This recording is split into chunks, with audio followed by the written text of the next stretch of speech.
O matrimônio perfeito. Por Samael Aunveor. Seu link. Mais seu comentário. Mais sua inscrição. Mais seu compartilhamento. Faz esse conteúdo crescer. Nossa imensa gratidão. Capítulo 22. Yoga sexual. Na Índia, existem 3 tipos de tantrismos. Primeiro, tantrismo branco e segundo, tantrismo negro e terceiro, tantrismo cinza.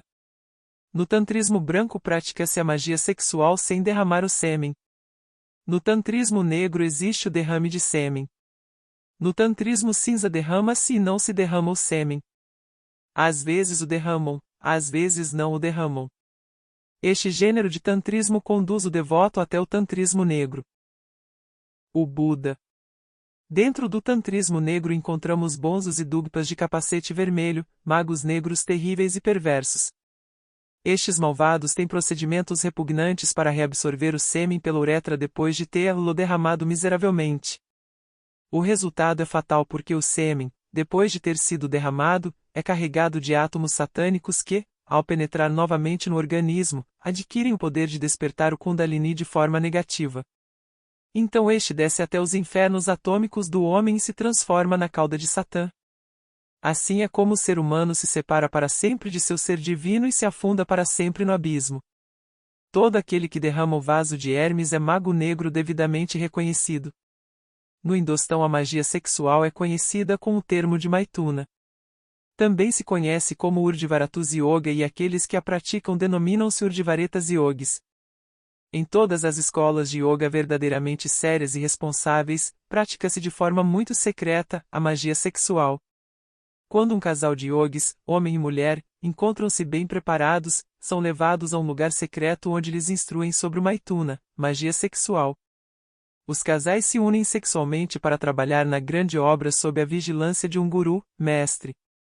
O homem sentado no chão sobre uma almofada em atitude búdica, com as pernas cruzadas ao estilo oriental, entra em contato sexual com a mulher. Ela se senta sobre as pernas do varão de tal forma que com suas pernas envolve o tronco do varão. É claro que ao sentar-se sobre ele se absorve logo o falo.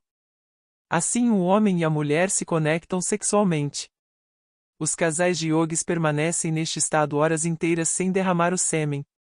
É obrigação do yogi não pensar quando se encontra na prática de magia sexual. Ambos, homem e mulher, se encontram em estado de êxtase nesses momentos. O casal se encontra assim profundamente enamorado. As energias criadoras sobem vitoriosas por entre seus respectivos canais até o cálice do cérebro. O desejo animal é rejeitado. Logo os casais se retiram do ato sem ter derramado o sêmen.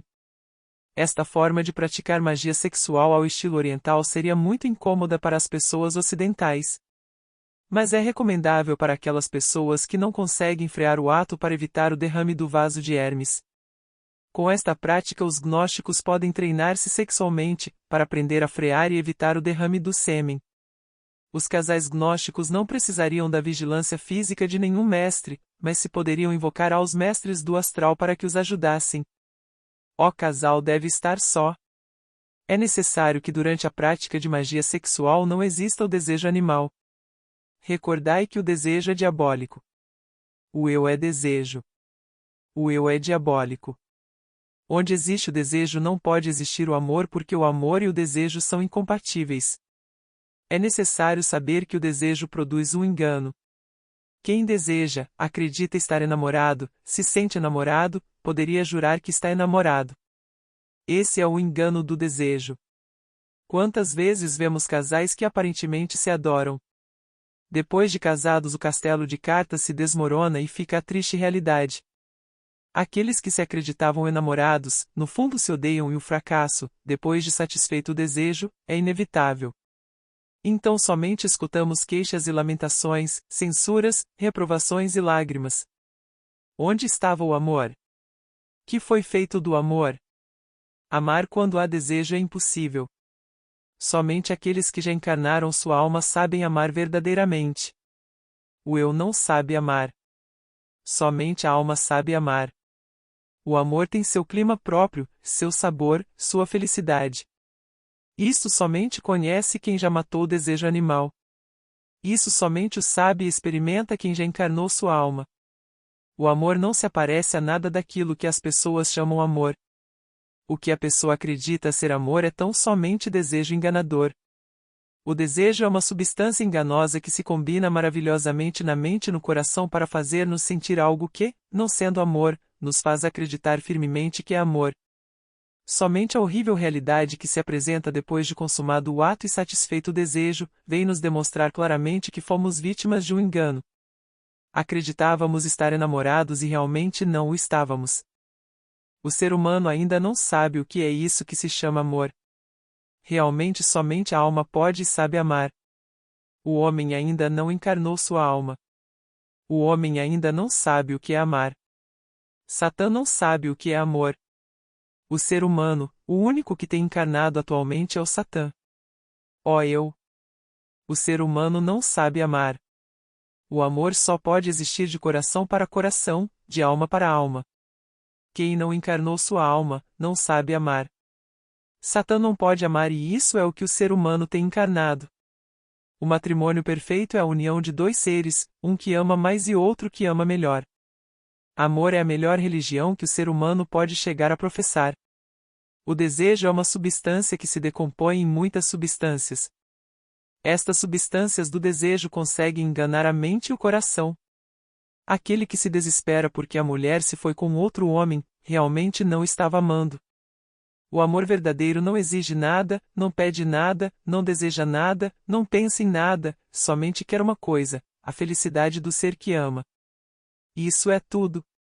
O homem que perde aquela que ama, somente diz: me sinto feliz que tenhas conseguido tua felicidade. Se com outro homem a encontraste, me sinto feliz de que a tenha encontrado. Desejo é outra coisa. O apaixonado que perdeu a mulher que amava porque ela se foi com outro, pode chegar a matar e a matar-se também, cai no mais horrível desespero.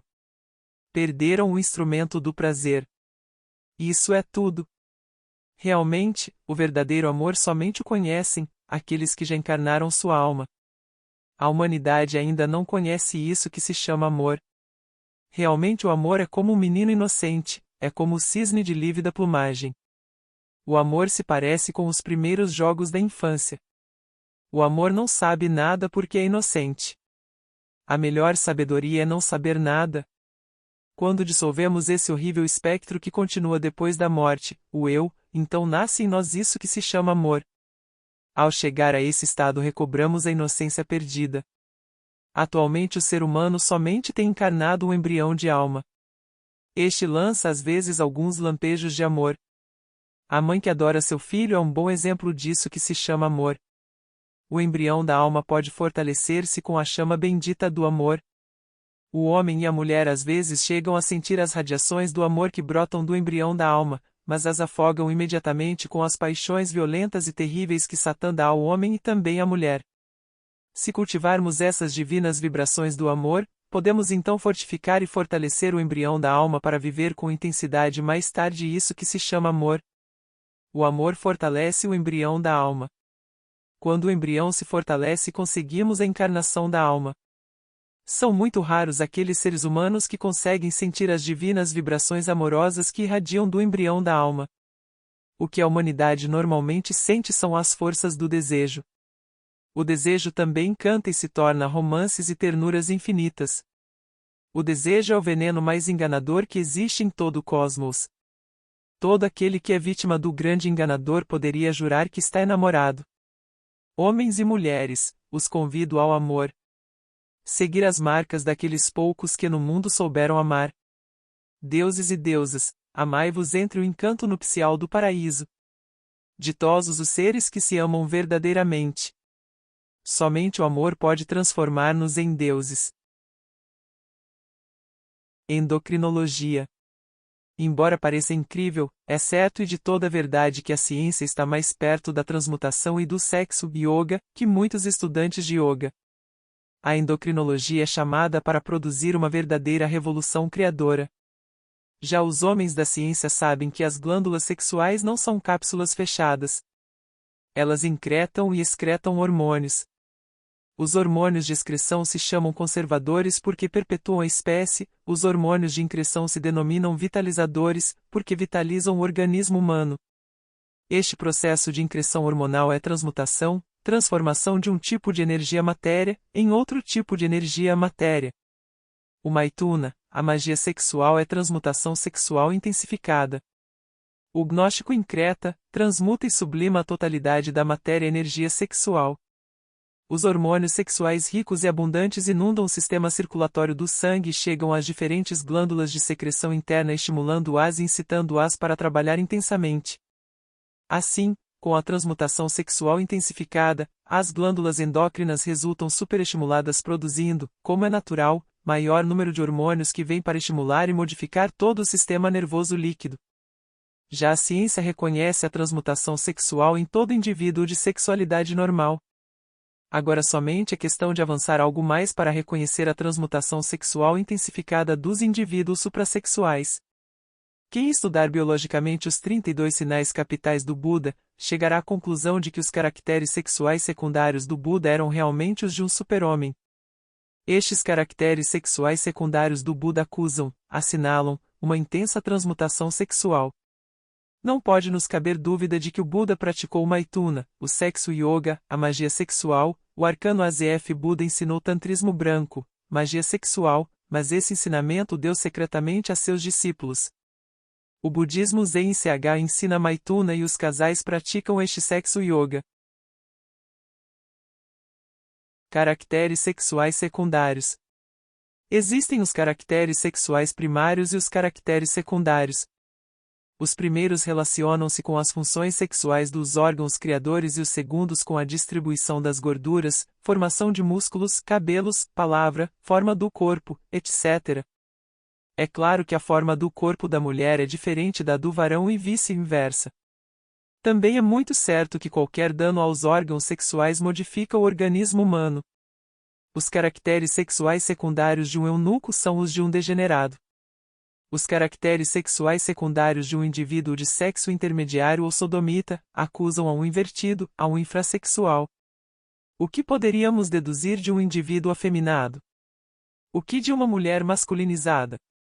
Que tipo de caracteres primários corresponderia a sujeitos com caracteres sexuais secundários opostos ao de seu próprio sexo? Não há dúvida de que em sujeitos assim existe o infrassexo. A yoga sexual, o Maituna, o arcano AZF, magia sexual, é um tipo de funcionalismo suprassexual que modifica de fato os caracteres sexuais secundários produzindo um novo tipo de homem, um super-homem. É absurdo supor que o super-homem pode resultar de crenças, teorias, sectarismos, fanatismos, escolas, etc. Realmente o super-homem não chega a ser o que é, pelo que se acredita ou se deixa de acreditar, da escola a que pertencemos ou deixemos de pertencer. Os caracteres sexuais secundários somente se modificam mudando os caracteres primários. Com o sexo yoga, com o Maituna, os yogis autênticos conseguem modificar os caracteres secundários sexuais de forma positiva, transcendental, divinal. Psicologia e endocrinologia. A psicologia parecia já estancada. Felizmente apareceu a ciência da endocrinologia. Agora a psicologia tomou vida nova. Já foram feitas tentativas para estudar a vida dos grandes homens sobre a base de seu tipo biológico. É dito, por exemplo, que o ocaso de Napoleão coincide com um processo decadente de sua glândula pituitária. As características psicológicas são determinadas pelas glândulas endócrinas e os caracteres sexuais primários. O tipo biopsicológico é definitivo e ninguém pode negá-lo. Este depende dos caracteres sexuais primários. Realmente o tipo biopsicológico pertence aos caracteres sexuais secundários, e é totalmente determinado pelos caracteres sexuais primários. Sobre esta base podemos afirmar que, se queremos o ser tipo biopsicológico, devemos trabalhar com os caracteres sexuais primários. Somente com a magia sexual, Maituna ou sexo yoga conseguimos produzir o tipo biopsicológico do mestre, do super-homem, do Mahatma. O infrassexo. Fizemos neste capítulo afirmações que os infrassexuais odeiam mortalmente. Eles realmente se autoconsideram suprassexuais, supertranscendidos. Os infrassexuais acreditam ser mais perfeitos que o terceiro logos, e não têm inconveniente para afirmar que o sexo é algo grosseiro, imundo, material. Os infrassexuais ignoram que o sexo é a força criadora do Espírito Santo, sem a qual não poderão conseguir jamais a autorrealização íntima. Desgraçadamente eles insultam o terceiro logos e sua força sexual maravilhosa. Para o infrassexo, a força divina sexual do Espírito Santo é algo pecaminoso, grosseiro e material. Os infrassexuais têm a vã ilusão de autorrealizar-se com leituras, filosofias, crenças, exercícios respiratórios, sistema de Foley, etc., etc. Claro que com essas coisas não conseguirão jamais transformar os caracteres sexuais secundários e o resultado é o fracasso. Evolução e involução. Atualmente estão difundindo tanto no Oriente como no Ocidente do mundo, muitas doutrinas filosóficas fundamentadas no dogma da evolução. A evolução e a involução são forças mecânicas que se processam simultaneamente em toda a natureza. Nós não negamos a realidade destas duas forças, as explicamos. Ninguém pode negar os processos criativos e destrutivos, evolutivos e involutivos, generativos e degenerativos. O que ocorre é que a força mecânica da evolução lhe atribui coisas que não tem. Nem a evolução nem a involução podem liberar ninguém. Isso de que todos com a evolução chegarão à libertação, a meta, é uma fantasia da pessoa iludida. Jesus, o Cristo, falou claro e nunca prometeu salvação a todos. O grande mestre faz ênfase sobre a tremenda e terrível dificuldade que implica na luta para entrar no Sanctum Regnum, o reino da magia e do esoterismo. Muitos são os chamados e poucos os escolhidos. De 1000 que me procuram, um me encontra, de 1000 que me encontram, um me segue, de 1000 que me seguem, um é meu. Aqui não se trata de acreditar ou não acreditar, de autoconsiderar-se escolhido, ou de pertencer a tal ou qual seita. Isto da salvação é muito grave. Tem que trabalhar com o grão, com a semente sexual. De nada, nada sai. É necessário trabalhar com o grão. Requer-se um esforço do próprio grão, uma revolução total. Somente do grão sexual nasce o anjo interno. Somente o anjo interno é admitido no reino do esoterismo. É urgente o Maituna, o sexo yoga. A magia sexual. As forças da involução e da evolução são forças mecânicas simplesmente forças que não liberam ninguém, que não salvam ninguém. Isso é tudo. Muitos organismos são o resultado da involução e muitos são da evolução. As raças de indígenas e antropófagos não estão em evolução, estão realmente em involução, são produtos degenerados de civilizações poderosas que lhes precederam no curso da história. Todas essas tribos dizem descender de deuses, semideuses, titãs, etc. Todas as raças conservam tradições que narram as glórias de seus passados gloriosos. O lagarto é um crocodilo degenerado.